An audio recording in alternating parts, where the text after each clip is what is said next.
मुको मुको hello आ बेटा boat बैठ boat बैठ बोट बैठ जय श्री राम बोल जय श्री राम बोल जय श्री राम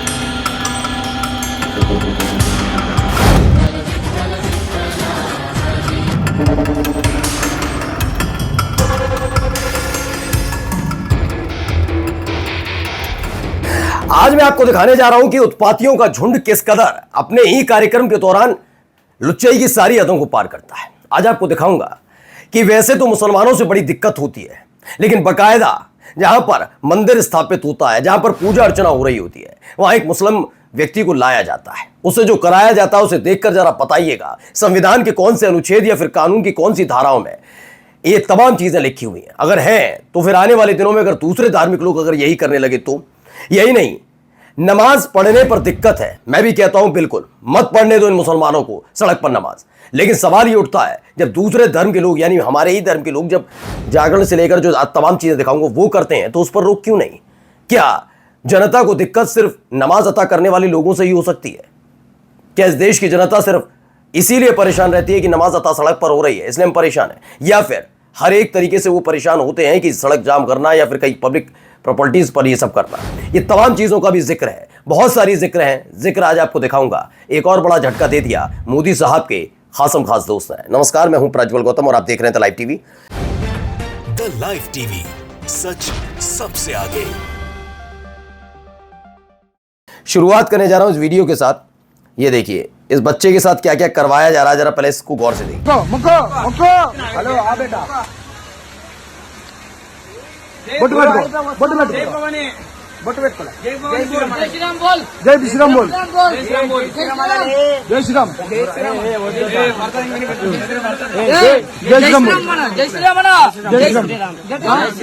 जय श्री राम। तो ये खबर सलमान खान HYC है, उन्होंने किया है। ये वीडियो अदौनी आंध्र प्रदेश का है, जहां पर दूसरे धर्म के लोग के एक मुसलमान नौजवान को ज़बरदस्ती करके धार्मिक नारे लगवाने के लिए मजबूर कर रहे हैं। इन लोगों के खिलाफ सख्त से सख्त कार्रवाई करना ज़रूरी है।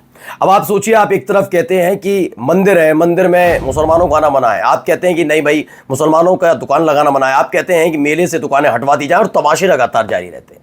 लेकिन उसी मंदिर में इस मुस्लिम लड़के को लाया जाता है, वहाँ पर जो माता दुर्गा की मूर्ति स्थापित होती है उसे जबरदस्ती पैर छुलवाया जाता है, टीका लगवाया जाता है और धार्मिक नारे लगवाए जाते हैं। ये तमाम चीज़ें ज़रूरी हैं क्या? खैर, कहना भी किससे कहें किससे, पूछें किससे, जब खुद संगीत रागी जैसे लोग कह दें कि मुसलमानों की कितनी ज़रूरत है इस देश के अंदर, वो कह दें कि धार्मिक तौर पर वो कोई फैसला नहीं ले सकते, बहुत सारी चीज़ें लाइव डिबेट में बैठकर कहते हैं। उसके बाद एंकर मुंह ताकती रहें, शर्म नहीं आती ऐसे एंकर्स को? नहीं शर्म आती इस देश के उन लोगों को जिन लोगों ने ये कह दिया कि अयोध्या से बाहर मुसलमानों को कर देना चाहिए, कभी भी मुसलमान मस्जिद नहीं बना पाएगा, अयोध्या से उनका लेना देना नहीं, यानी पूरा का पूरा अयोध्या हिंदुओं का होगा। इस तरह की बातें करने वाले और उन पर कार्रवाई ना, उनका गिरवा पकड़कर घसीट कर जेल में ना ठूसा जाए और फिर कैसे कहा जाए? बताइए, ऐसे लोग जो खुल्लम खुल्ला इस देश के संविधान को चुनौती देते हो और उन पर कोई फर्क नहीं पड़ता हो, दिन रात कोसने वाले, विपक्ष को कोसने वाले, मुसलमान को कोसने वाले, जब इस ऐसी बातों को अपने ही चैनल की टीवी डिबेट में बैठकर बड़े गौर से सुनते हो तो उनसे उम्मीद क्या की जाए? खैर, इनसे उम्मीद की आगे की कहानी जरा ये देखिए, इससे कोई दिक्कत और परेशानी नहीं हो रही है। देखिए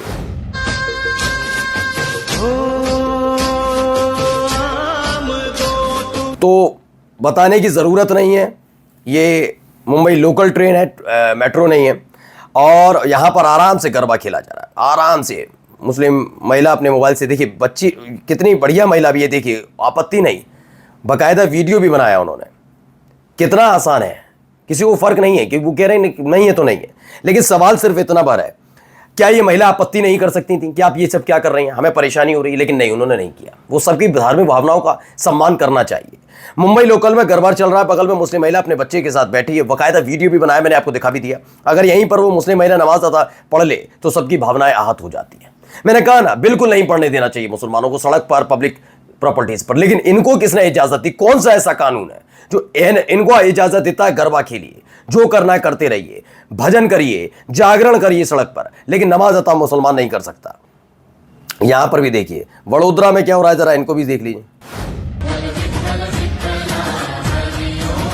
तो वडोदरा एयरपोर्ट पर यह कार्यक्रम चल रहा है, आराम से गरबा खेला जा रहा है वडोदरा एयरपोर्ट पर, जो एक सार्वजनिक संपत्ति है, किसी एक समुदाय, किसी एक जाति से ताल्लुक रखने वालों की नहीं, नई निजी प्रॉपर्टी है। ये किसकी प्रॉपर्टी है? पब्लिक प्रॉपर्टी है, यानी सरकारी है।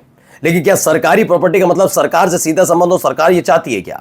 वडोदरा एयरपोर्ट पर गरबा खेला जा रहा है, किसी को कोई दिक्कत है क्या? डियर दोस्तों, वो नमाज वाली फोटो लगा दो जिसमें सजदे में नमाज पढ़ रहे मुस्लिम नौजवानों को लात मार से मारा था, पुलिस वाले नहीं मारा था। याद है, दिल्ली की खबर थी, कहीं और की नहीं, कैसे लात मार दी थी।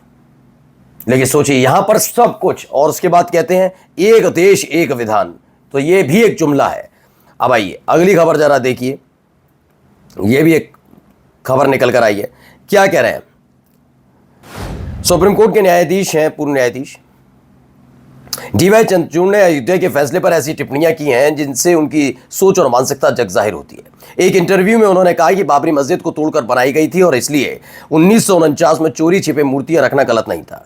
याद कीजिए, सुप्रीम कोर्ट ने अयोध्या मामले में अपने फैसले में कहा था ऐसा कोई प्रमाण नहीं जिनसे साबित हो कि बाबरी मस्जिद मंदिर तोड़कर बनाई गई थी। यही नहीं, उसने बाबरी मस्जिद गिराए जाने को गैर कानूनी बताया था। अयोध्या के फैसले को लिखने वाले चंद्रचूड़ भी थे और अब वही उल्टी बातें कर रहे हैं। असल में देखा जाए तो उन्होंने संघ परिवार द्वारा प्रचारित झूठ को ही पुष्ट करने की कोशिश की है। ये तमाम बातें उन्होंने कही है।